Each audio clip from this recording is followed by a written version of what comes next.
Eu aqui vou dizer uma coisa, se você for implodir essa ponte, nesse local, eu que moro em São Paulo, gosto de comer um peixe ali no Rancho Português, estou liquidado. Por muito menos eu briguei com o Alckmin contra o túnel Santos Guarujá, queria a ponte Santos Guarujá. Por que não se faz a ponte em lugar do túnel? A resposta do Google, errada. Fala pessoal, beleza? Bom, meu nome é André Pitt, estamos começando mais um podcast Caterinfra, o seu podcast de infraestrutura.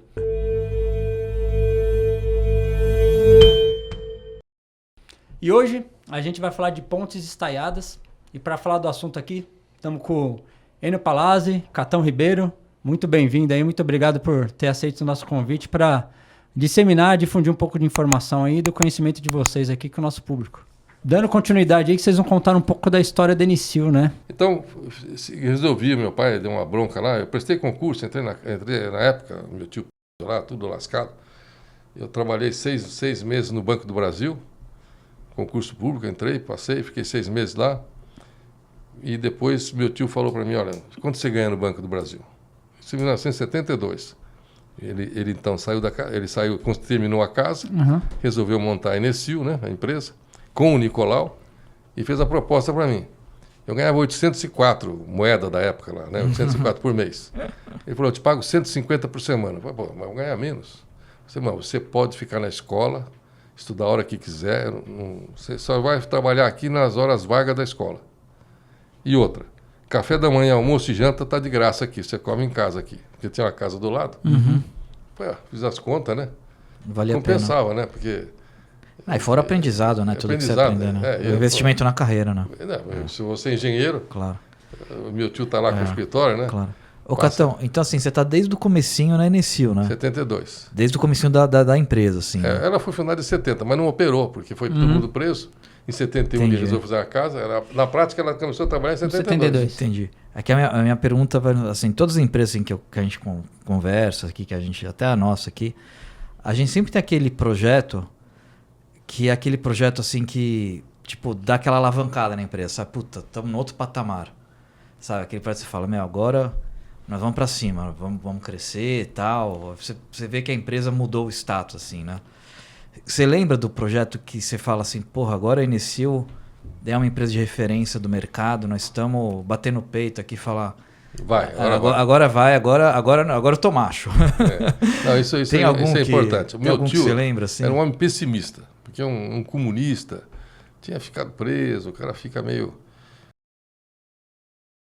Passou por um momento muito difícil. Então, ele era um cara assim que não... Ele morreu moço.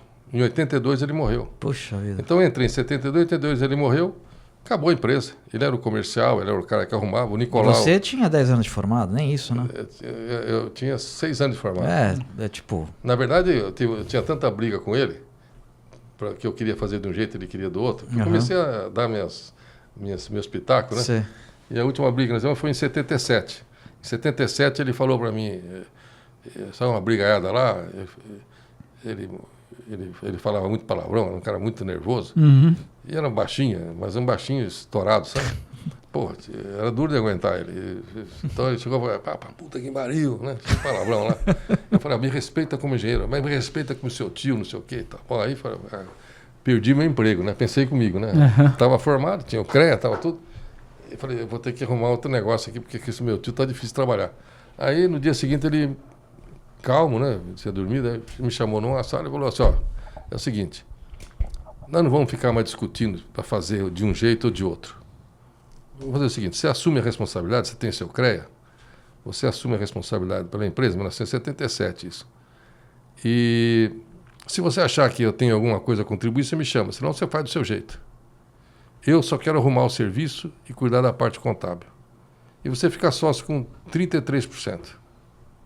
Eu fico com 66%, né? 2/3 e 1/3. Aí fiquei, para mim, falei, é o que eu queria, né? Apesar de dar um medo, um frio na barriga, Sim. Agora se der cagada vai sobrar para mim. Ele não vai ser mais o responsável. Mas aí tocamos uma empresa. Isso foi de 77 até 82, quando ele morreu. Mas aí, já em 81, entrou no modo pânico, né? Porque ele estava com câncer para morrer. E eu prevendo isso aí, prestei um concurso público. Falei assim, eu tenho que arrumar um dinheiro, eu estava casado, pô. Você tem que arrumar, o boleto vence todo mês, né? Claro. E aí eu prestei concurso e entrei na Receita Federal. E como eu sabia muito matemática e estatística, a primeira prova eu tirei primeiro lugar do Brasil, né? Poxa. Matemática e estatística. Aí quando chegou nas outras provas de direito civil, comercial, constitucional, tributário e português, fiquei em segundo lugar, né, no concurso. Eu fiquei muito conhecido, né? E na época queriam que eu fosse para Brasília trabalhar na ESAF, Escola Superior de Administração Fundiária. Você vai ensinar para a turma aqui como é que faz as coisas. Eu falei, amigo, Brasília não tem esquina. Meus amigos estão tudo aqui. Eu gosto de engenharia. Não, mas vai lá para Brasília. Não, vocês estão no poder hoje, amanhã não estão. Os militares, né? O presidente era o João Figueiredo na época. E eu falei, não, vou ficar aqui, eu agradeço. Era até o tio do Aécio Neves, né? E o cara foi vice-governador do Rio. Era um cara famoso lá, mineiro, sobrinho do Tancredo Neves. Era o cara que era o secretário da Receita Federal. Queria te levar para lá. Queria te levar para lá. Ele me falou pessoalmente, né? Aí eu falei, não vou. Eu sou engenheiro, pô. Não tem isso aqui. Eu não queria ir mesmo, né? Brasília, para mim, era um campo minado. E eu queria ser engenheiro, né? A luta é para ser engenheiro. Meu tio com câncer. Aí, quando meu tio morreu, em 84, eu retomei a Enesil com o engenheiro Jamil, que era um cara que era funcionário público do Departamento de Obras Públicas, que está fechado, foi todo mundo para o DR. Aí é que a firma deslanchou. Aí, esse foi o ponto que eu... Entendi, foi o ponto de inflexão. Flexão. Por quê? Porque ele falava que ele foi gerado no Líbano, mas nasceu no Brasil. A mãe dele veio grávida. E ele foi criado em Ribeirão Preto, lá em Brodowski, e prestou concurso. Sei. Era engenheiro formado em Ribeirão Preto, um grande engenheiro. Ele é formado no Mackenzie, aqui em São Paulo. Mas ele era um cara, assim, completamente diferente do meu tio. É de 8 a 80. É um cara, assim, que pensava em fazer direito, mas ele é um cara comercial, sabe? Um cara que sabe negociar, sabe fazer preço. Libanês, né? Libanês. Esse cara tem no sangue. Eu falei assim, puta, ensinava muita coisa para mim, né? Nossa, o Jamil, você conheceu bem o Jamil, né? Sim, Jamil era uma figuraça.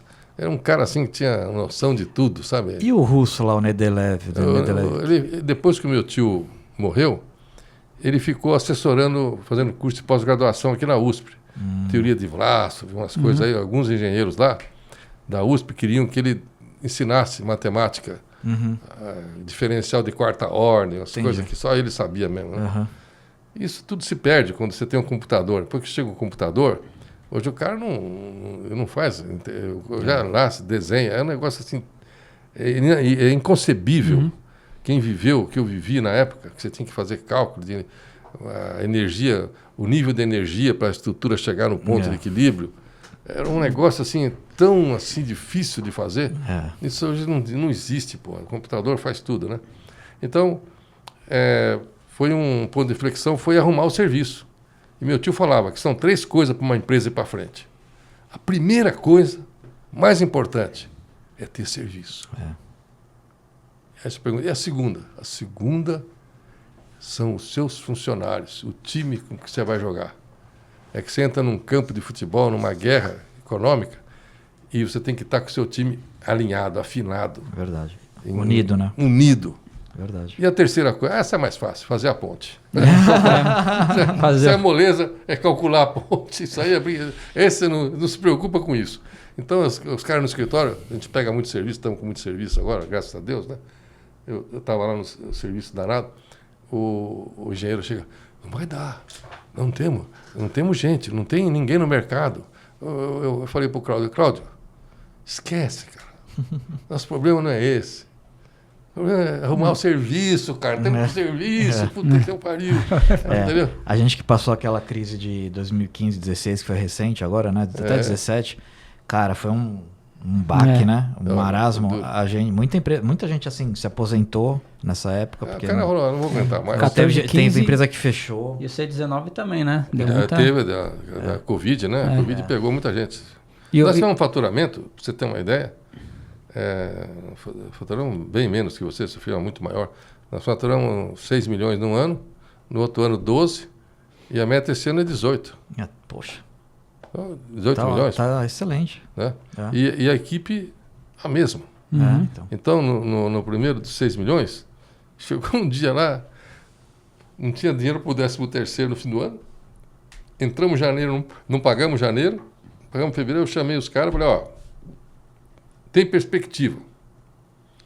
Pode sair desse buraco, mas se vocês quiserem sair, eu acho que todo mundo tem direito. Eu fico devendo, vou acertar com vocês. Vou vender um imóvel aí, qualquer coisa, e vou pagar. Ninguém saiu, todo mundo quis ficar. Então, os caras ficaram. Aí saiu uma ponte no Paraguai. Veio um português amigo meu e falou, olha, tem uma ponte no Paraguai, uma concorrência lá no Paraguai. Você estuda aí? Eu falei, estudo. Aí vi o projeto do espanhol da firma maior da Espanha, né? CFC, Carlos Fernando de Cassado. Meu ídolo lá, né? Já tinha morrido, mas a firma continua. Aí tinha lá a ponte. Eu olhei a ponte e falei, dá para economizar aqui. E eu fiz a conta. Quanto custaria a ponte no Brasil? Ela custaria uma base de 500 milhões. Né? Vamos supor. Eu fiz 600 milhões. E eu achava que dava para fazer por 30% da economia. Caramba, bastante. É bastante. 420 milhões. Dava 33, mas eu falei, vou deixar 3 de reserva. Aí quando cheguei lá no Paraguai, foi com a firma portuguesa e os 2 escritórios, a CDD, inclusive vou almoçar com eles amanhã, CDD e a Reisec. 2 empresas paraguaias, cada uma delas tinha 30%, 60%, que tem que ter a maioria paraguaia, e a firma portuguesa 40%. E a firma portuguesa só entrava se tivesse uma alternativa de projeto que ela pudesse ter um ganho no serviço. E ela ia fazer a parte estaiada, que o Paraguai não tem nenhuma ponte estaiada. Não tinha, né? Não tinha, né? Aí eu entrei lá e falei pro cara, Dom César, né? Chama de Dom, né? O cara tem 80 lá é anos. Dom, é.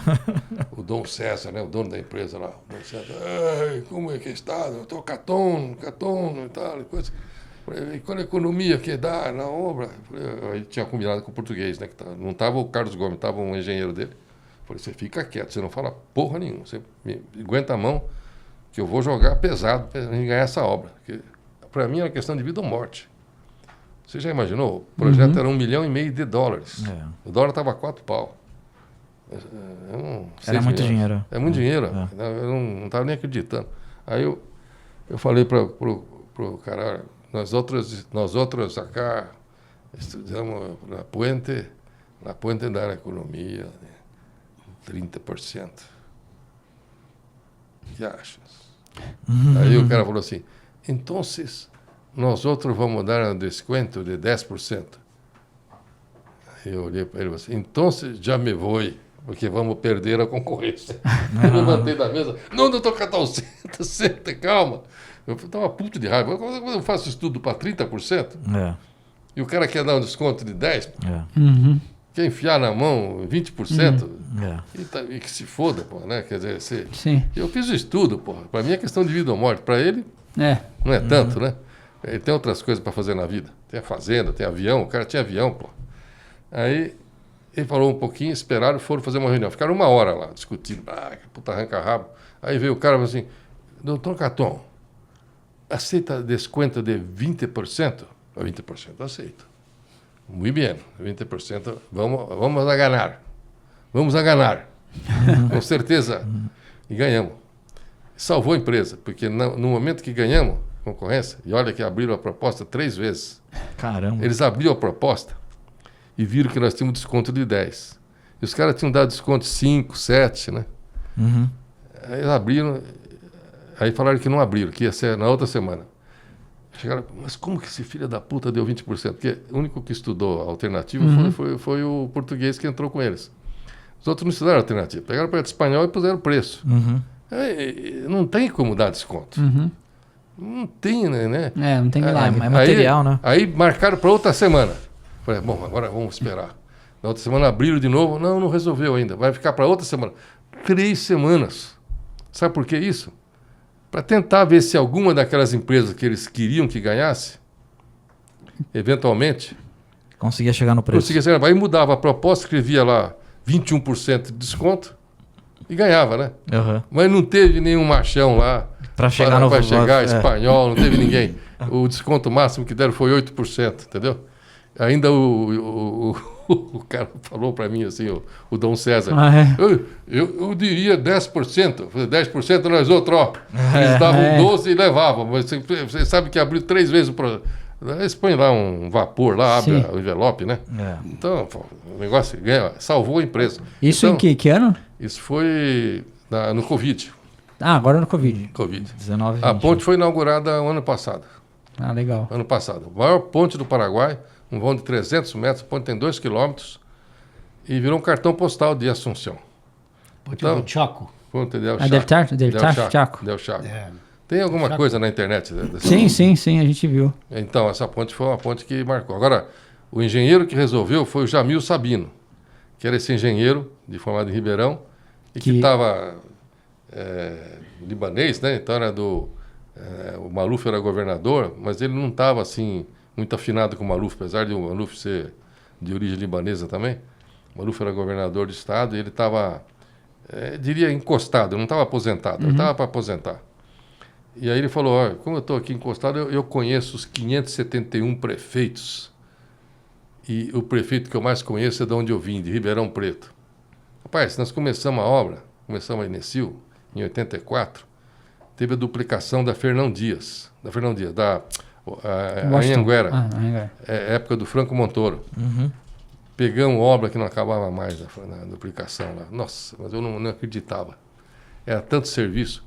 E depois pegamos obras em Ribeirão Preto, no município de Ribeirão Preto. Então, o prefeito não tinha uma mão, sabe?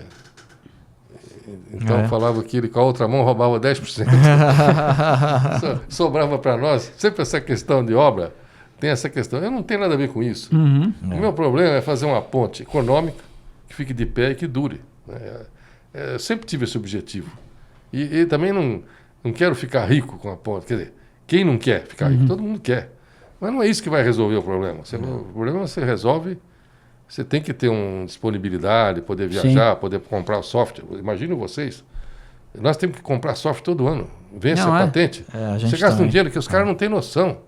É caro para burro o software. Tem que ter um software para cada computador. Hoje tem um negócio na internet que você não tem mais como fazer alguma jogada ali para aproveitar. Não tem pirata, não tem. E o Enio entrou quando na Inicil? O Enio foi a sorte minha, foi que ele estava na Setenco na época, e a Setenco pegou a duplicação de uma estrada no DR. Marechal Rondon. Uma estrada grande, e estava fazendo um monte de obra lá. E tinha uma obra do Walter Braga, que era professor meu, tinha feito 2 obras da Proenche, né? E eu fui chamado para fazer 2 outras obras lá. E o Enio gostou mais do nosso projeto do que do professor Walter Braga. Então pediu para a gente se a gente podia fazer de novo os projetos do Walter Braga. No mesmo termo que eu tinha feito o meu lá. Aí peguei e fiz do Walter Braga também. Aí fiquei muito amigo dele, né? Então, enquanto a Setenco rodou, eu pegava o serviço da Setenco lá. Sempre trabalhando para a construtora para resolver. Mas depois a Setenco quebrou, né? E aí eu chamei o Enio para me ajudar, porque tem um problema no Brasil. Você projeta uma obra e o cara não sabe fazer a obra. O cara não tem noção. E o Enio entrava nessa parte de ajudar a executar. Ele me ajudava. O Catão sempre teve essa expertise aí de pegar algumas coisas encaminhado, talvez até mal encaminhado, né? E mudar o projeto, fazer economia, mudar a transformação e tal. E, então, muitos projetos desses que ele pegava, por exemplo, teve um dos primeiros que a gente pegou, a Construcap, tinha uma obra lá em São José dos Campos. Ele foi. E a Mendes tinha começado a fazer o projeto, e era um acesso dentro da cidade, tinha um viaduto, com fundação em tubulão, em caixão, sei lá e tudo, e parou no meio lá. E o Catão pegou e transformou. Transformou em viga pré-moldada, não sei o que e tudo, e a Construcap não sabia fazer.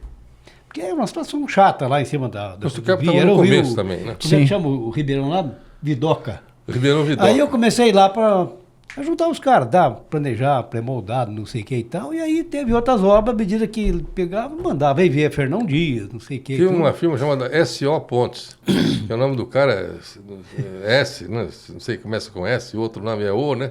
Oliveira, sei lá. Então ele escreveu SO Pontes. Então a ideia é que é só pontes, só que nunca tinha feito uma ponte na vida. E ganhou uma ponte do DR. Aí eu falei, puta. Aí o cara chegou lá, Ô, Cartão, como é que eu faço essa ponte? Eu falei assim, ó, você tem um jeito de fazer, eu levo o Enio. Mas aí disso aí, fiquei lá com ele, acho que uns 3 anos, né, Catão? Com uns 3 anos. Por aí fora. Aí foi muito legal essa oportunidade, pelo seguinte. Eu melhorei esse projeto. Porque Tinha uma experiência prática boa de ele falou, de Cartão, obra. não faça isso, faça assim que é melhor. Então, caramba, fizemos umas coisas muito legais. Legal. Putz, fizemos obra da concessionária da Construcap lá no Rio de Janeiro, do viaduto do O Reduto. o que ele recebia da Inesil, ele mesmo que fazia. Ó. Ele escrevia um papel assim, esse mês é tanto. O Jamil pagava. Assim, Não, tinha umas coisas- o Jamil falava assim, tinha ó, algumas nós coisas estamos economizando muito. Ele está cobrando barato. Tinha umas coisas frustrantes, sabe? Uma vez ele pegou a obra lá da Vale, né? Foi lá. E era uma obra complicadíssima, né? A obra estava projetada em arco, não sei o quê, o Catão mudou a obra. Mudou, fez com viga pré-moldada, ponte ferroviária e tal. E eu vi o negócio, falei pro Catão, nós temos que ir lá, cara, vamos lá ver esse negócio de perto, né? Boa sorte, nós chegamos lá, rapaz, puta, tinha uma fundação que estava numa posição assim, e a topografia não mostrava. Então o buraco da obra, o vale, fazia assim, virava assim. Nossa. Aí mudou, ficou uma coisa complicadíssima. Aí o Catão falou assim, olha, vamos fazer. E eu fiquei encarregado de projetar a forma das vigas. Porque foi Tinha maior- 3 comprimentos de viga diferentes, Foi- viga grandona e tudo, e os caras não tinham a forma. Aí eu projetei a forma, de madeira, dirigir e tudo, com a condição de eu ir lá para acompanhar e os caras me pagar, né? Pô, não botou, ninguém mais falou porra nenhuma. Foi tão bom. Resultado aí, o Catão, Até mas o, daí? até o parafuso, que parafusava lá, o madeirite, ele projetou para os caras. Tudo uma desenhada, um negócio espetacular. Parecia coisa assim de... E tudo na mão, assim, tudo negócio Manual, assim. né? Manual de... Aí os caras falaram assim, não precisou, nós já fizemos uma obra, tá pronta. Falei, filho da puta. Aí depois disso aí entraram a época das concessionárias, não sei o quê. A construtora Acabei- era a Arvec. Arvec, conheci a Arvec. Arvec. Conhecido. Era Aí do- eu acabei, era do Rubens Kaufmann. nesse tempo tinha parado, estava nesse tempo da Inesil, aí, uns 3, 4 anos. Aí surgiu as concessões estaduais. Aí eu fui convidado para ir para uma concessionária dessa. Na verdade, a concessionária que E tinha... aí, com o tempo, eu levei tinha- o cartão para lá, fizemos todas as obras e tal. Aí depois pegou um rumo, nós fizemos muitas obras juntos. A construtora, eram três empresas. Era a Engeform, Construbase e tinha mais uma. Aí o argentino. E a Argentina. Era a Better, Argentina- a Construbase era líder. Depois tinha a Better, tinha o argentino lá, que A era o Benito Engeform. Roger, e tinha Engeform. não, o Engeform entrou depois. Era a Construbase. A Construbase É Construbase, era o Better, o Vanderlei da Construbase, Better, Pen e Benito Roger, os 4. E tinha um trabalho Só louco que para a repartir, eles ganharam a concessão. Só que a Construbase era líder no começo. Aí ela ligou para o Jamil, que é muito amigo da Construbase. O Jamil, quando a Construbase começou, o Jamil, meu sócio, que era o libanês, Jamil Sabino, conhecia os caras, e o Vanderlei ligou, eu preciso do engenheiro, porque eu tenho já um presidente aqui, que é um ex-Camargo Corrêa, era o Distrute, e preciso de um engenheiro bom que possa resolver os problemas técnicos que tem assim. Nós temos um cara aqui, pô. E aí ele foi lá, e depois a Engeform entrou, que a Engeform já era cupincha dele já também. Então, ele ficou, na prática, quem fazia muitas coisas mesmo era o Enio, entendeu? Porque o Distrito era assim, mais um presidente. Entendi. Tanto que depois o Enio virou presidente da Centrovias. O que aconteceu é o seguinte, que os 4 acionistas iniciais, só a Construbase é que tinha suporte, tinha condições. O resto já era tudo quebrado. A Beto Entendi. estava muito mal de vida. O Verdade. Benito Roger veio da Argentina, porque ele veio trazer expertise de tráfego, ninguém sabia nada aqui. Eles pegaram, a concessionária que pegou a Dersa, a obra da Dersa, pegou o pessoal que tinha alguma experiência e ninguém tinha mais nada. Aí eles trouxeram o argentino, mas quebrado.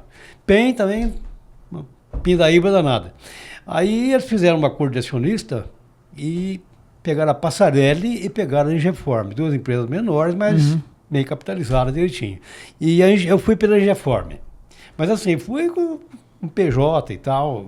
Aí ficou 2 anos, esse pessoal ficou lá, depois quebraram o pau e venderam a concessionária. Então, eu estava falando aqui vendo? também, o Tá. Distrute era assim, era na base da porrada. Porra, vou resolver, não sei o quê. Mas não resolvia nada. E do jeito que ele tratava as pessoas, fica difícil os caras vestir a camisa dele, entendeu? E o Enio, então, contornava a situação. Aparava o Distrute, calma, Distrute, peraí, vamos resolver. E pegava o pessoal e o pessoal ia fazendo as obras. Entendi. E nós fizemos muitos projetos lá na Centrovias. É, nessa resolveu. época. O que eu quero dizer é o seguinte, o Jamil, que entrou de sócio, era um cara assim, libanês, como você falou. Peter, você falou um negócio certo. O libanês, ele já nasce, não tem que fazer curso de propaganda e marketing. Ele já sabe fazer. Ele chegava, já nasce, né? Ele chegava e falava para... Não sei se está gravando ou não, mas... Não, agora tá, pode ir. Então, ele falava assim, Catão, você é um técnico. Não fica bem se você for falar que você faz. Não interessa isso aí. Eu falando é muito melhor. Então ele ia falar assim, não, o Catão é foda, o Catão é um cara. Ele dá... Claro. Ele é um cara mais velho que eu, tinha 22 anos mais velho que eu, então ele tinha 54 anos, na época eu tinha 30 anos, 32, né? Estava meio novo, bem novo. Mas eu tinha muita, assim, vontade de calcular, né? Muita loucura. Show. E deixa eu perguntar, depois a gente vai para a ponte Otávio Frias aqui, mas tem uma ponte muito parecida, porque eu moro em São José também, e tem uma ponte estaiada lá, né? São José dos Campos. São José dos Campos. Como que chegou esses projetos, os dois projetos, na verdade, como que chegaram para o escritório de vocês, assim, tipo a demanda, né? A demanda foi o seguinte, na obra da ponte de Otávio Frias, que é a ponte aqui de São Paulo, foi uma demanda da consultora OAS. Ah, tá. Então ela já tinha ganhado alguma coisa para fazer. Nós tínhamos feito uma obra para a OAS, que foi a primeira obra estaiada do Brasil, que é uma estação de metrô na linha 5. Tá. Que fica ali perto do Transamérica. Tem um mastro único, 70 metros. Ah, sei qual que é. Aquela estação enorme, né? complicada, porque é obra ferroviária, tem outro impacto, tem a plataforma de embarque, tem mão e contramão. E foi um mastro com uma altura de 70 metros, com 2 metros de largura só. Então ele tinha um problema nós tínhamos que calcular, ele era único, ele poderia ter vento para um lado, vento para o outro, ele poderia adernar para um lado ou para o outro. Então nós calculávamos, quando ele ia para lá, os estágios ficavam como se fosse uma hipotenusa aqui. Sim. Eles estavam aqui no cateto. Quando você puxa para cá, ele fica mais comprido, estica ele. Sim. Então ele faz força para você voltar. Entendi. Então nós tínhamos que calcular esses efeitos, todos os estágios, para a ponte ficar firme. E tinha um problema de que tinha carga de um lado e do outro, né? Tinha até uns caras que faziam gozação. Os caras são loucos. Como é que põe um plano de estágio? Quando o trem passar de um lado, esse negócio vai virar. Mas era um caixão, pô. O caixão tem a resistência à torção. Sim. Claro. Então você tinha que... Aí você travava o caixão no apoio, mas saía o mastro entre duas linhas. Uma linha que vai, uma linha que vai. Muito complexo. E foi aí que conheci o engenheiro Guy Fremont, que é francês, que foi o cara que me ensinou a primeira ponte estaiada, né? E ele é curioso que ele casou com uma brasileira, então ele falava português, né? Ah, legal. E com sotaque aquele carioca, porque ele veio morar no Rio e ele nunca tinha visto na Praia do Pepino, naquela época, um biquíni chamado Asa Delta. Ele viu uma brasileira de Asa Delta e casou. E a mulher era pernambucana, estava passando férias lá. Aí ele casou com essa moça, né? E teve 3 filhos com ela. E era um homem engozado, né? Ele tinha 1,98 m, então não cabia nas camas do Brasil. Ele dormia na diagonal, assim. No hotel lá que ele pegou, ia na cama diagonal. E era um cara, assim, apreciador. Ele tinha características, né? Apreciador das mulheres, né? Como sempre foi. Apreciador de ostra, né? Que ele gostava de comer ostra. E pimenta. Pimenta, ele punha tanta pimenta que punha mais pimenta que comida. Nossa. Entendeu? E tinha 1,98 m. E era um cara honestíssimo. E magrão, né? Magro. Magrão. E a calça, não sei se ele comprava de propósito, mas a calça sempre mostrava a meia, ficava no meio da canela, assim, as calças com as pernas compridas. E era uma figura engraçada, ele fazia desenho, né? Ele desenhou o Rio Tietê, pôs uns peixes assim, pôs um sapato, uma sujeira. Era uma figura. Então, e um cara já de uma época moderna, assim, de uma visão de ponte estaiada, né? E os conceitos da ponte estaiada eu peguei ali, né?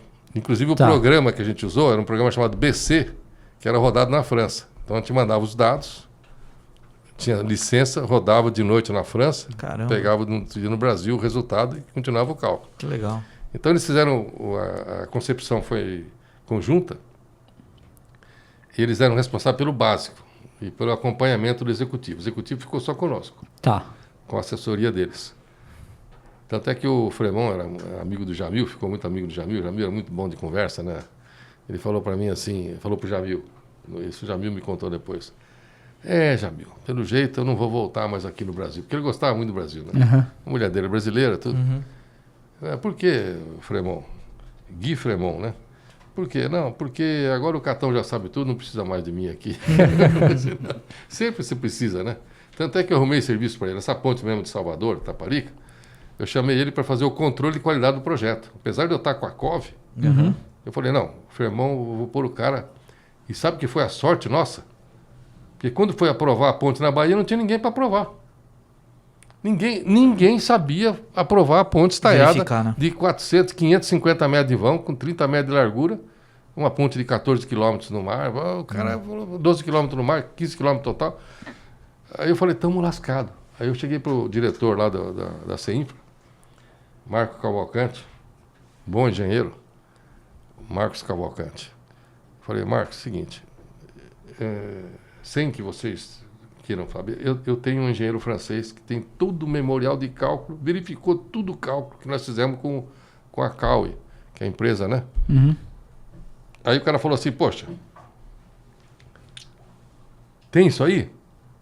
E ele escreve em português. Português, ele é francês, mas escreve em português, está tudo escrito lá. Aí aquilo lá serviu para aprovar o projeto. E o mais gozado foi que, como é que a gente ganhou a concorrência? Sabe o que exigiu na concorrência? Que o cara tivesse 4 pontes no mar, estaiadas, com mais de 5 quilômetros. Eu falei, porra, no Brasil não vai ter ninguém. Não tem ninguém. Qual é a ponte no mar que mais de 5 quilômetros? Ponte de Niterói, não é estaiada. Então eu falei assim, então temos que nos associar com um estrangeiro. Aí liguei para a Jamiller International. A Jamiller tinha 4 pontes estaiadas com mais de 5 quilômetros. Só que uma era num mangue e outra era num viaduto, não era ponte. Eu falei, abraço de afogado. Aí o cara falou para mim assim, como assim abraço de afogado? O francês falou para mim, né, o Gui Fremont. Abraço de afogado, Fremont, é o seguinte, aqui no Brasil, quando a gente vê uma tartaruga na árvore, ou é enchente ou é mão de gente. Se estão pedindo 4 pontes estaiadas, porque deve ter algum sacana que tem isso daí. Que tem essa ponte. Se nós não arrumarmos um cara que tem 4... Então, você tinha 25% do contrato. O outro cara tinha 20%. E eu tinha 55%, porque tem que ser brasileira a firma. Mas nós vamos perder a concorrência. Então eu lamento, mas eu não vou poder ficar com vocês. Eu gostaria de fazer uma outra parceria. Nós fizemos a primeira ponte estaiada, nada mais justo que fazer essa. Eu já estava no desespero, né? Modo desespero, porque tinha prazo para entregar. Aí falei com um português amigo meu que mora lá, que é o Pedro Pacheco, da BERD, faz treliça para ponte estaiada, para construção. Ele falou, Catão, deixa comigo. Vou falar com a maior empresa do mundo, chamada COWI. C-O-W-I. COV, né? Você fala. COWI.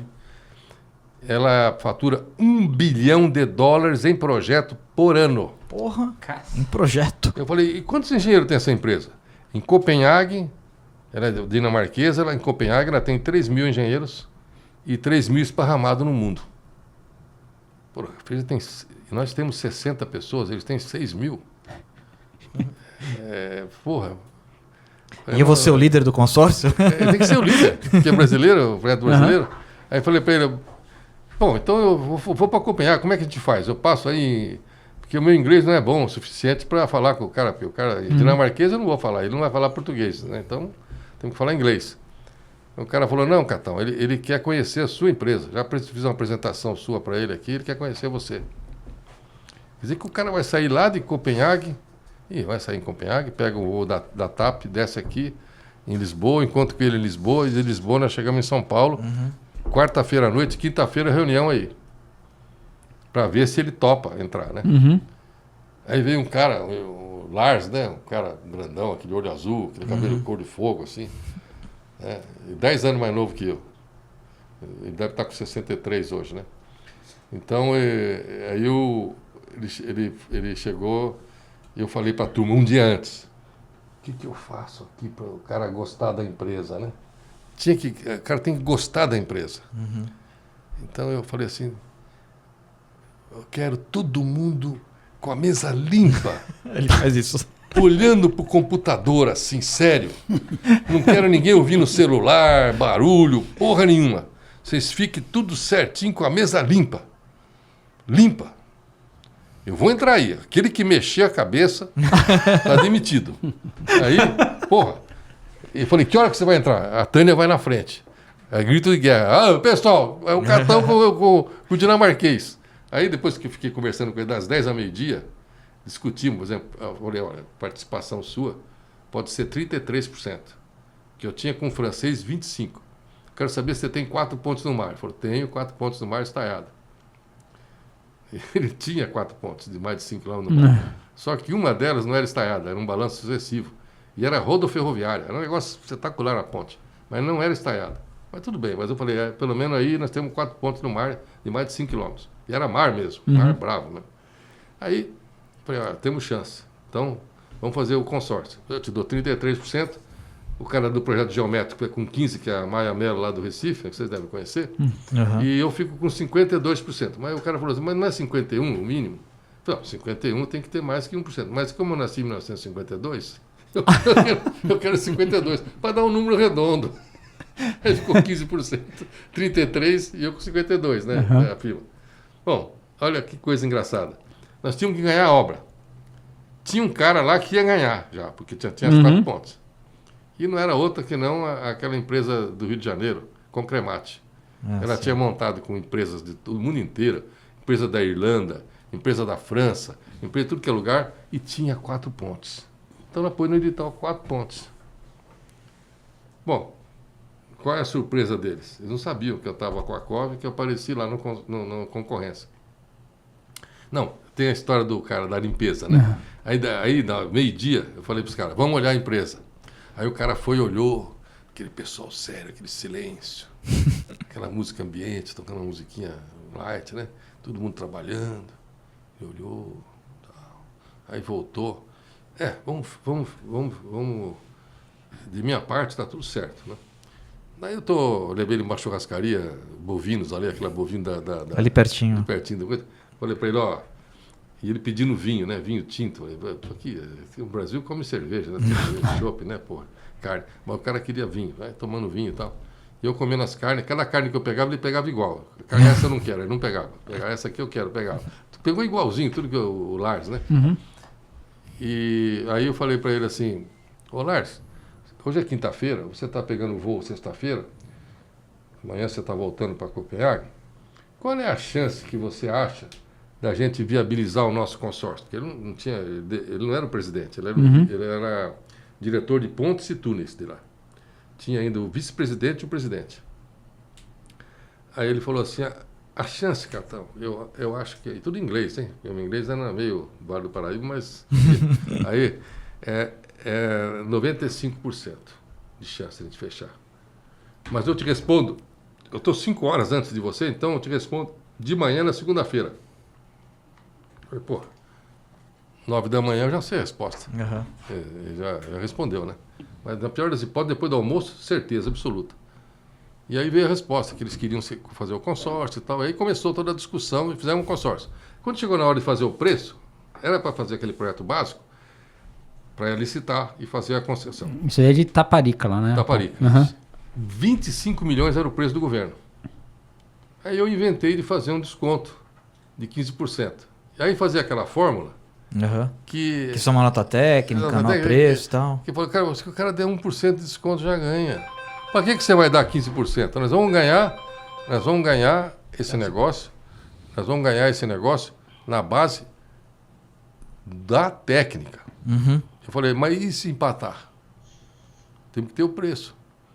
Aí o cara do Brasil, que era o Maia Mello, falou, não, Catão, esquece isso, porra, nós vamos perder dinheiro. Eu falei, cara, essa ponte eu faço por 10 milhões. Não precisa de 22, nem de nada. Eu vou dar um desconto para 22. É imoral ganhar por 25. Eu acho que é muito dinheiro. Entendeu? Tem que pagar o cara aí. Aí o dinamarquês para mim, e o que eu vou fazer? Eu falei, você não precisa fazer nada. Eu faço tudo, sei fazer tudo. Não, mas nós queremos fazer. Bom, vocês querem fazer, ótimo.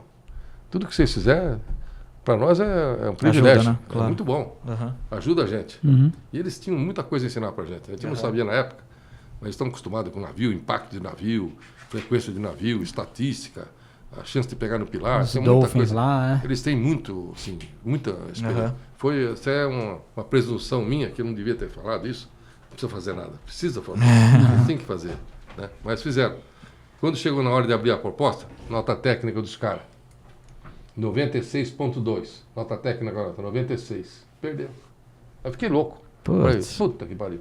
Vamos entrar com ação. Fui lá no Leite, lá no Edgar Leite, que era o advogado mais famoso, indicado pela Camargo Corrêa. O cara falou, Catão, esquece esse troço. Deixa abrir a proposta de preço. Você deu desconto? Eu falei, dei desconto. Quanto você deu? 15%. Não.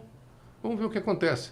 Porque para o juiz, olhar 96,2 e 96 é empate. Uhum. Aí você tem um desconto. Será que eles deram desconto? Sabe qual é o desconto que os caras deram? 0. Nossa. Perderam. Quer aplicando a fórmula maluca lá? Uhum. Se eles tivessem dado desconto de 3,5%, eles tinham ganho. Putz. Eles deram 0 de desconto. Eles dão E muito que peso na nota técnica, né? Eles, não, E é uma coisa não muito vai ter subjetiva, ninguém. né? 4 pontos no mar, estaiada. Perderam. Aí eles tiveram que nos engolir, você entendeu? Então nós somos assim, aí eu cheguei lá, conheci o governador, todo mundo, aí não teve problema nenhum. E aí isso esse era pro projeto básico, né? Aí agora o executivo que está na mão dos chineses. O executivo foi feito. A concessão só apareceu os chineses. Entendi. Porque as firmas brasileiras estavam todas no Lava Jato. Ah, verdade. Todas as empresas no Lava Jato, nenhuma em condições. Isso aí foi um grande problema, né? Foi um grande problema. Então tive que ser uma firma estrangeira. E os caras sabiam que as melhores construtoras maiores do mundo hoje são os chineses. É. Fazem tudo, obra grande. Chegaram e ganharam a obra. E eram para ganhar 3 chinesas. Só que uma delas estava associada com a OAS. E a OAS no Lava Jato, ela foi alijada. O próprio chinês falou, não, está na Lava Jato, fora. Entre as outras duas, que não estão. As outras duas entraram e deram o preço cheio. 0 de desconto. Eu sabia que não tinha ninguém. Uhum. E aí bateram o martelo e tal, para fazer a ponte. Só que ao Agora mudar tá o projeto, o projeto ficou caro. Estão aí há anos. Uhum. Vai fazer 10 anos agora de discussão para começar a obra. Não, beleza. E aquela de São José, como que chegou para vocês São lá? José. Que eu vi que é uma lajinha bem fininha, né? É uma assim, casca de ovo ali. ali dá medo. Olha assim para mim. É pendurado os estágios. Tem gente que não está passando ainda de medo ainda. Sabia? Pô, tem um cara que eu vi outro dia. Porque é fininha mesmo. Nós estávamos olhando lá, o cara podia pegar a alça e já sair lá na frente. Não, ele veio por baixo, pegou o semáforo, fez o retorno. Porque tem por baixo, dá para passar também. Dá para passar também. Então fiquei falando, mas não, puta merda, a gente faz uma aula para resolver o problema de tráfego e o cara tem medo de passar em cima. Pô. Às vezes é mulher, né? Dirige mal. Não, às vezes tem gente que tem síndrome do pânico, essas coisas, tem medo de pão. Eu fiquei, porque a obra ficou com 100 metros de altura. E eu queria fazer um mastro em forma de um A, uma coisa mais simples, né? Para fazer assim, né? Aí que entra o arquiteto. Ficou um arco, né? Foi um arco. Então foi o arquiteto Libeskind. Aí quando eu levei o projeto assim, o próprio prefeito falou que, não, eu quero um arco. Você dá um jeito de fazer o arco. Eu falei, dá para fazer. Não vou dizer que não dá para fazer, mas nós vamos se lascar. Porque você vê que os estágios saem de cada lugar mais esquisito possível. E não pode um encontrar com o outro, tudo um negócio. E é um arco parabólico, para você calcular isso. Parabólico. É muito complicado. Aquilo foi um desespero. Coitado do Mauro, viu? Ainda bem, o Mauro sofreu. Eu acho que ele ficou tinha muito mais estágio do que... A careca dele tá maior que a minha. Ficou um buraco assim. Que eu falei, Mauro, você tem que fazer implante, que você é moço ainda. Você tem chance, né? Eu já tô meio passado dos 70, né? Posso perguntar um negócio que acho que não tá no script aí? Pode. Eu lembro uma vez, me corrija se eu estiver errado, o Rui Poletti me comentou comigo que aquela ponte que pegou fogo na Avenida dos Bandeirantes, vocês que refizeram o cálculo, não foi? Foi. E ficou com... Vocês conseguiram deixar o gabarito, depois do incêndio, conseguiram deixá-la com um gabarito vertical maior do que tinha antes, não teve uma história assim? Sim. Foi um projeto bem arrojado esse aí, não foi? Foi um dos mais arrojados que teve. Teve discussões muito grandes. Uhum. Porque é o seguinte, a ponte tem um gabarito de 4,30. Todo caminhão que passava lá batia no caixão e destruía o caminhão. Porque quando tem viga pré-moldada, destrói a viga. Mas quando é um caixão, que nem o do Maluf, que tinha calculado pelo engenheiro Bove, que era um engenheiro da prefeitura, ele tinha a mão muito pesada. Então, o problema da obra é cair com a carga permanente. Carga móvel, pode esquecer. Se a obra fosse cair do móvel, inaugurou, não cai mais. Porque aquilo eram umas lajes tudo pesada, né? Então eu sabia que era do Bove, que era da prefeitura. Infelizmente faleceu, mas morreu com 100 anos, viu? Caramba. Ela viveu bastante, um bom calculista. Seguro, né? E o Maluf ainda foi falar que pegou fogo e falou assim, obra minha nem com fogo cai. Pode liberar o tráfego. O Maluf chutava mais do que o Pelé, né?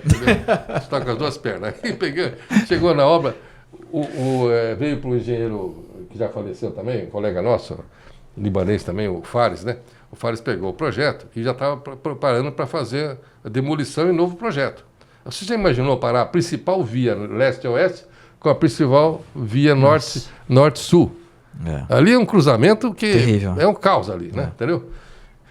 Aí eu falei, porra, todo mundo começou a reclamar, porra, interditaram, tem que dar uma puta volta, Catão, resolve esse negócio. Meus colegas do Exército, do CPOR, né? Uhum. Falei, olha, eu não sei, se o cálculo vier para nós. Aí o Facão Bauer ganhou e chamou a gente para fazer o projeto. Aí que é a ideia que eu tive? Falei assim, ó, eu falei, se eu puser uma ferragem lá no pavimento, tirar o pavimento de CBUQ, que é o piche, o betume, tirar o betume, eu limpo aquele troço e faço um pavimento de 10 centímetros, grampeado, e ponho uma ferragem de aço CA50.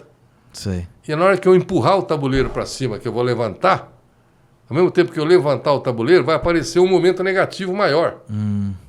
Mas eu tenho aço que eu posso colocar lá. Entendi. E com isso eu vou diminuir o momento positivo. Caramba. Ao diminuir o momento positivo, eu não preciso fazer reforço. O que o Bob colocou, aguenta.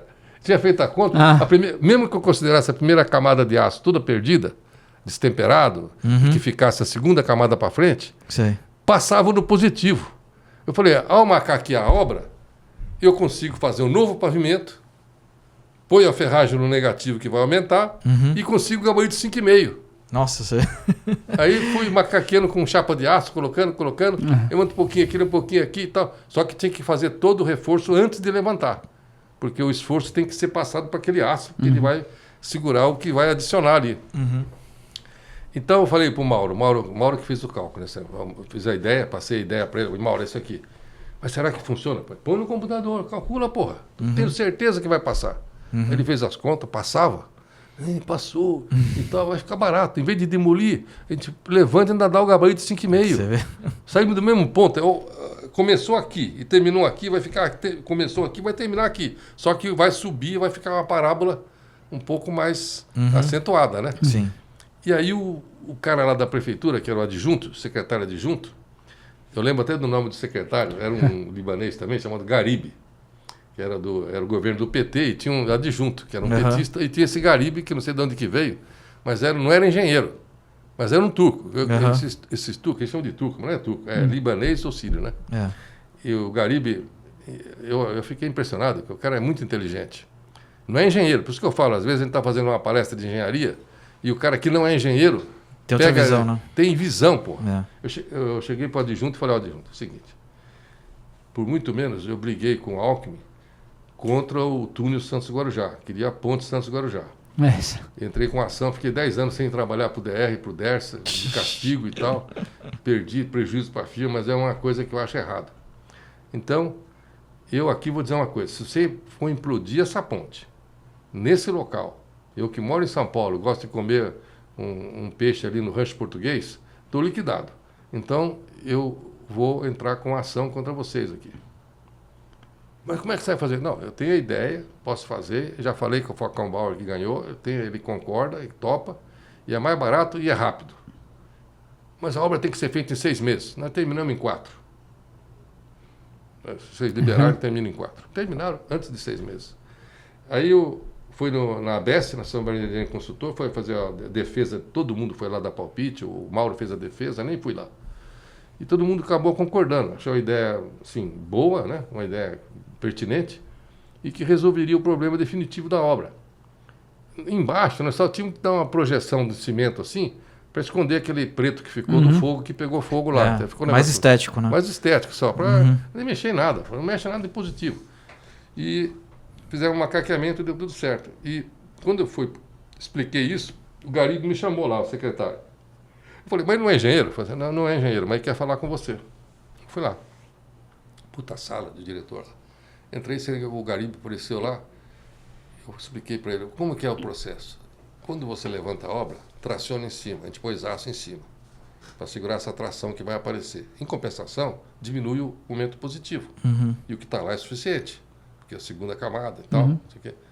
Pô, eu pego a televisão, ligo a Rede Globo ali pelo meio-dia, estamos com o secretário Garibe, vai explicar o problema. Eu falei, pô, não tem nenhum engenheiro, o cara vai falar tudo. Falou melhor que eu. Não teve erro de português, falou no tempo certo e só falou o essencial. Você vê? A turma, todo mundo entendeu. Eu falei, puta que pariu, esse aqui é o político, né? Sou eu. Quer dizer, a gente se acha muito, assim, explicar as coisas, às vezes não explica direito, né? Uhum. Eu quis dar aula para minha filha de matemática, minha filha mais velha, estava na escola lá, e ela é inteligente para matemática. E eu começava a ficar nervoso. Como você não entendeu uma porra dessa? Não é possível. Você está vendo que isso aqui tem que ser... E ela, papai, eu não entendi. Eu falei, filha, você tem que entender um negócio desse, você não tem como te explicar. E daí, passou a outra, falou assim, pai, se você for dar aula para mim desse jeito, eu não quero não. No fim das contas, ainda bem que um é advogado, outro trabalha com médica veterinária, né?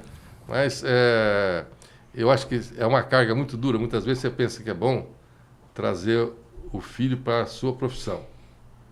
Se você é um profissional de sucesso, tem muito sucesso, é uma carga dura, porque todo mundo espera que ele vai ser igual. E cria um problema na empresa, de ciumeira. Sim. Também. Né? Porque eu entrei para trabalhar com meu tio. Qual é o problema que tinha lá?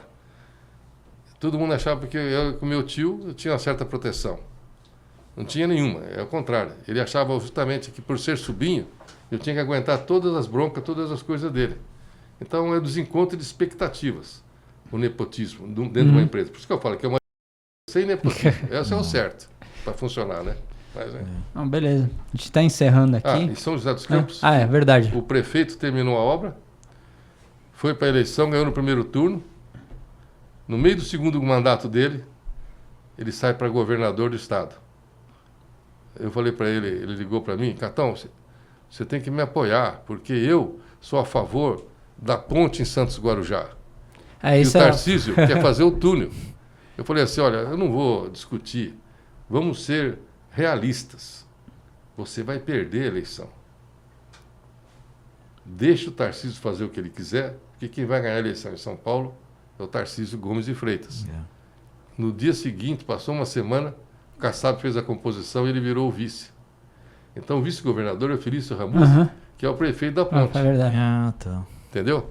Então eu tenho acesso ao governador, embora ele discorde totalmente da minha posição em Santos.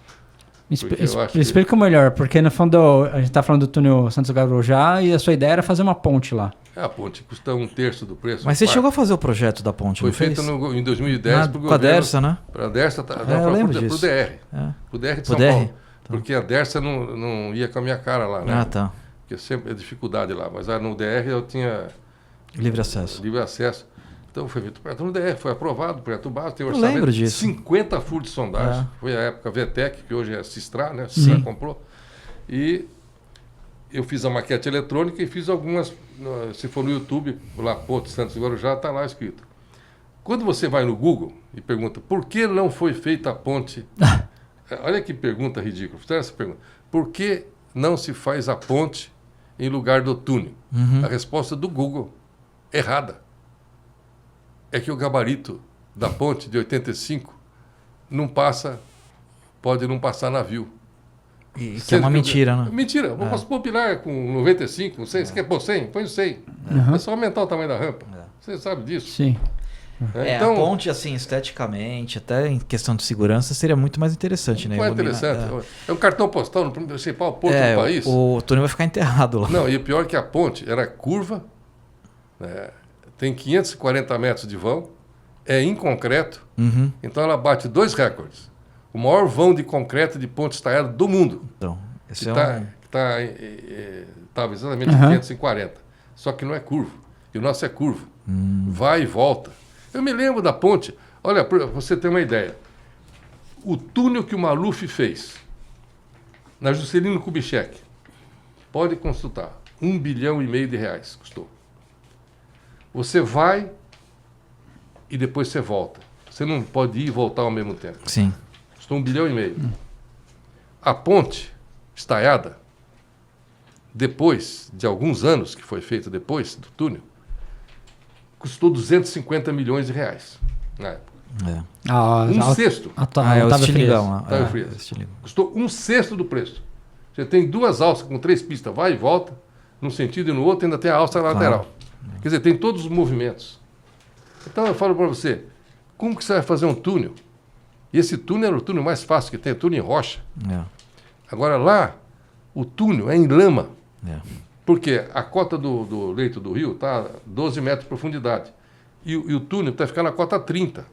Se tirar 18 metros de terra ali, de lama, aquela lama do lado corre. Claro. Vai descalçar todos os portos ali do lado. Fora que tem que fazer um dique seco, um pedaço de 100 metros, 10 metros de altura e 30 de largura. Quanto que não é isso? Para parar? Vai ter que parar o porto para poder colocar isso assentado lá embaixo. Quando você para o porto, o movimento cai, é um absurdo. Mas e a justificativa para fazer o túnel foi questão do gabarito, assim, tirando o Google. Teve alguma coisa, tem a ver com a história do calado? Não, ou... Tem, lógico. Um dos problemas que tem lá no túnel é o seguinte: eles têm que fazer uma escavação de 30 metros de profundidade no fundo do estuário. Uhum. Aquela argila solta que tem ali, pelo menos se deve ter lá uma espessura, não os 30, mas tem uma espessura razoável ali de argila. Sim. Aquilo não fica quieto. É. Não 40, fica aberto. a argila tem 40 Depois, metros. seguinte, É a famosa depois você argila fazer orgânica, uma né? camada De de areia no fundo da escavação, Uhum. para colocar o pré-moldado e depois colocar um aterro de rachão em cima do pré-moldado, vai ficar só 3 metros de recobrimento, para ficar com 16 metros de calado. De calado. Então, Que quer dizer, calado que eles estão completamente... querendo é 17 metros. Então tem que esperar a maré subir para poder entrar com 16. Então são 17, aí tem 10 de estrutura, são 27. Tem o coxim de embaixo de areia e o coxim em cima para proteger, porque o navio também não pode raspar. Claro, se no ele túnel. pegar no túnel. Então tem 30 metros. Então a cota 30 hoje está operando com 12, você vai afundar 18 metros. 18 metros você põe o talude de 1 para 10, que é o talude de praia, então você tem 18, dá 180 metros para um lado. E 180 para o outro. Quantos portos estão operando ali que vai descalçar a coisa? Agora, isso é o problema seguinte. Não termina no prazo que eles falaram de 3 anos, já está no meio do governo do Tarcísio Gomes de Freitas. Se ele for reeleito para mais 4 anos, ele não vai terminar essa obra. Apesar de estar escrito 3 anos. Porque o preço que eles estão licitando é o preço que eles venderam o peixe. 6 bilhões e meio. Mas a obra custa mais de 10. Ela custa o preço da ponte a ponte Itaparica, de 14 quilômetros. Você vai fazer um túnelzinho ali, que o cara entra de bicicleta, sai em 3 favelas de Vicente Carvalho. Agora o Lula falou que não é para roubar mais celular, né? Então agora não vai roubar mais. Mas antigamente você estava preocupado que você vai chegar sem celular. Agora eu estou pensando o seguinte: vão roubar a bicicleta então. Porque você não vai poder roubar E o lá em celular. Santos tem muito roubo de bicicleta mesmo. Então essa situação é a seguinte: o governador, se eu pudesse dar um conselho, sou mais velho que ele, que o Tarcísio. Sou mais velho que o Bolsonaro. O Bolsonaro é 3 anos mais novo que eu. Só sou mais novo que o Paulo Guedes. O Paulo Guedes tem 76. Mas se eu desse um conselho para o governador, se ele quiser ser presidente algum dia, esqueça o túnel. Ou então, faça em paralelo a ponte. Porque a ponte tem prazo e data para terminar. São 3 anos de construção, 36 meses, e a obra custa, no máximo, 3 bilhões de reais. E esse túnel, no mínimo, minimoro, para nego perder dinheiro, é 9 bilhões. E vai demorar muito mais que os 6 anos que ele está pensando. Sem contar que ali no Macuco, sabe quem mora no Macuco, em Santos? Quem? Aquele estivador aposentado que ganha um salário mínimo e fica jogando dominó. É verdade. Aí você chega pro cara e fala assim: eu vou desapropriar sua casinha geminada aqui de 5 de frente. Sabe onde ele vai morar? Lá em Cananéia. Ele vai arrumar um terreno em Cananéia para poder fazer uma casa. Não vai conseguir dinheiro. Porque em Santos está cheio de prédio já, não tem mais espaço Não para tem nada. mais espaço para nada. Ele não tem dinheiro para comprar nada. O que você pagar para ele é zero. E fazer um buraco de 30 metros para fazer o negócio entrar num dique seco. Verdade. É uma coisa de louco. Não, beleza, pessoal. A gente, acho que foi mais de 2 horas aí de podcast. A gente gostaria de agradecer, né, a aula que vocês deram aí, esse bate-papo legal que a gente teve aí, e deixar também o convite para vocês virem mais vezes aqui conversar com a gente aí, que o papo é interessante. Só mais um detalhe. Nós estamos fazendo hoje, e isso, a maior ponte no estado de São Paulo. Existe uma ponte no Rio Tietê, que está sendo duplicada, a ponte de Borborema. A gente, eu estava até conversando aqui em off, né? O Cláudio fez um grade lá, o Cláudio que trabalha com o Catão, fez um grade sugerido lá, aí a gente deu uma refinada só, mas estava perfeito o que ele fez. Eu falo pro Cláudio que ele pode fazer pré-geométrico também. Aí a gente refez o projeto aqui, tipo a nota de serviço, os acabamentos, né? Mas quem concebeu mesmo foi o Cláudio lá. Mas quem fez o Cláudio, que eu quero dizer assim, ele não só concebeu a estrutura, mas como geométrico também. Mas o geométrico é o seguinte, não é a nossa praia. Então a gente procura trabalhar não com o cinto de Batman, que fazer tudo. A gente tem noção de tudo, porque tem disciplinas correlatas com o de ponte. É vazão de água, tem rio, tem maré, tem vento, tem tudo. E tem o geométrico também. Então a gente tem que saber alguma coisa, porque você não pode lançar uma obra sem ter um mínimo de noção. Mas cada um na sua, né? Eu prefiro que faça uma verificação na cátedra aí direitinho, tudo certinho, porque aí sai um negócio legal, né? Cada um faz o seu. Né? E tem que ter a responsabilidade também. Só tem a minha briga com o construtor de solos, mas é uma briga muito de caráter pessoal, que a gozação, você já conhece? Não. Não, porque quando você está na escola, você tem aqueles que sentam na frente, que são os antigos CDF, que são nerd agora. Né? É nerd. Mudou o nome para nerd. E que ficam prestando a aula e depois acaba a aula, ele fica fazendo pergunta, o professor quer ir embora, fica fazendo pergunta pro professor. Professor, mas isso aqui, não sei o quê. Né? E tem a turma do fundão. A turma do fundão é a turma que vai ser os construtores. Sai mais cedo, chega mais tarde, sai mais cedo e pega as meninas. Né? Então são os caras que toca guitarra, vai tocar aí no sertanejo universitário. Hoje os empreiteiros. E tem uma turma no meio da sala. Essa turma no meio da sala são os construtores de solos. Não pega as meninas e nem entende de resistência de materiais. Então, porque eu faço a geotecnia, né? Mas os meus amigos geotécnicos, é que eu falo para você. Em pontes, a gente dá as cartas. Porque entra o arquiteto para complementar e o consultor de solo para dar o refino. Até vocês, na parte de pontes, para fazer o grade, entram, mas a gente dá um chute. Não, claro, a gente consulta vocês, com certeza. Pode dar um chute. Claro. Então, são disciplinas correlatas. Claro. Eu não quero me meter na área dos outros. Se eu puder, todas as obras minhas tem consultor de solos. Todas as obras tem um arquiteto para dar um último... Principalmente obras que são de relevância arquitetônica, né? Mas é isso. Eu gostei muito. Eu queria agradecer muito essa oportunidade de falar aqui, porque a gente está ficando velho, de repente morre aí, né? Não tem mais o que falar. Então, meu tio morreu aí com 83 anos, o Enio já está com 84, então eu fico até lisonjeado, porque o homem está mais forte que eu, 84 anos de idade. Então, eu falei assim, o cara tá bem, né? Entendeu? É verdade, então eu fico meio puto, hein? Mas é isso. Então, eu agradeço muito vocês, o João Carlos, né? E o Pita, essa oportunidade. Acredito que o Enio também, porque o Enio gosta desse negócio, né? Quando eu convidei ele, a primeira hora eu estava aqui, já estava pronto, chegou cedo. Então, eu agradeço muito, eu fico muito feliz de fazer isso aqui. E qualquer coisa que eu puder ajudar, eu até falo, às vezes, as pessoas copiam nossas ideias do projeto, né? O Jamil, era libanês, ele queria tudo certinho. Vamos entrar com ação, isso é roubo intelectual, direito autoral, não sei o quê. Eu falei, Jamil, isso faz parte. Sabe por quê? Porque se a gente faz, o cara gostou e copiou, e a ideia é boa, ela vai se difundir e fica para a sociedade. Nós somos fruto da sociedade, não somos nada. Não adianta. Está muito errado aí, não vale nada. Fica aí discutindo. Eu vou entrar com ação com advogado, você está louco. Não, deixa eu copiar. A gente tem que estar sempre criando, indo para frente, criando uma novidadezinha, nem que seja uma coisinha pequena, para valorizar não só a nossa profissão, como o nosso trabalho, e a gente sentir orgulho do que está fazendo. Né? Vontade, né? É isso. Muito obrigado por vocês terem essa paciência com a gente. Imagino. E o tempo, né? A gente que agradece. A gente agradece a aula. Enio? Bom. Quer falar alguma coisa aí? Eu venho sempre de carola com o Catão aí. Uma desculpa, né, da gente trazer o assunto de volta, né? E tem as coisas que a gente fez junto, coisas muito legais aí do assunto. E quando quiser bater papo, convida a gente vem com o Brasil. A gente, com certeza aí. Tá bom. Te agradece aí. Valeu. Bem, pessoal, a gente vai ficando por aqui. Se gostou do conteúdo, deixa um like, se inscreva no canal. Valeu e até mais.